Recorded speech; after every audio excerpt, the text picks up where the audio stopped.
আমি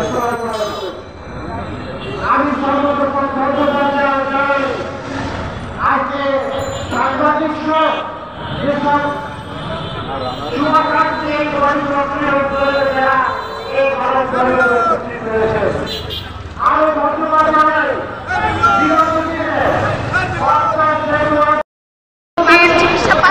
সভাপতি এবং উপস্থিত বিভিন্ন রাজনৈতিক সামাজিক পেশাজীবী সংগঠনের নেতৃবৃন্দ সবাইকে আমার সংগঠন বাংলাদেশের সমাজতান্ত্রিক দল মাসুলের পক্ষ থেকে শুভেচ্ছা জানাচ্ছি।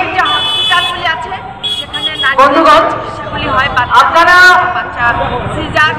এটাই বেশি হয় আসলে।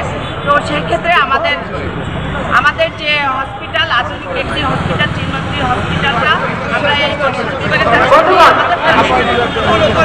পদ্মা সেতু হওয়ার পর থেকে আমরা এই বিষয়টি নিয়ে ধারাবাহিকভাবে কথা বলে আসছিলাম এবং এই কথা বলার জন্য দীর্ঘদিন ধরে তৎকালীন স্বৈরাচারী সরকারের বিরাট ভাজন আমরা হয়েছি।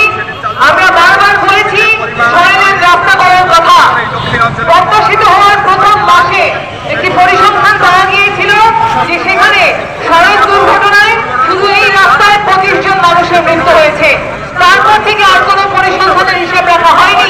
কিন্তু যদি হিসাব রাখা হতো তাহলে আমরা নিশ্চিত যে প্রত্যেক মাসে সংখ্যাটি এর চেয়ে কম হতো না, এর চেয়ে বেশি পাওয়া যেত। আমাদের এই পদ্মা সেতু হওয়ার পর এই রুটে প্রায় 100টা নতুন বাসের রুট যুক্ত হয়েছে। ওই ময়মনসিংহের হালুয়াঘাট থেকে এখানে বরিশালে বাস এসেছে। ওই সিলেটের হরিগঞ্জের চুনারুঘাট থেকে বরিশালে বাসের রুট যুক্ত হয়েছে। কিন্তু এই বাসের রুট যুক্ত হয়েছে 100টা। বাসের জন্য রাস্তা 1 ইঞ্চিও বানানো হয় নাই, একটা লেন বানানো হয় নাই। এই অপরিকল্পিত অপরিণামদর্শী উন্নয়নের কারণে এই দক্ষিণাঞ্চলের জন্য এই নতুন গাড়ির চাপ এটা মরণ বাদ হয়ে দেখা দিয়েছে।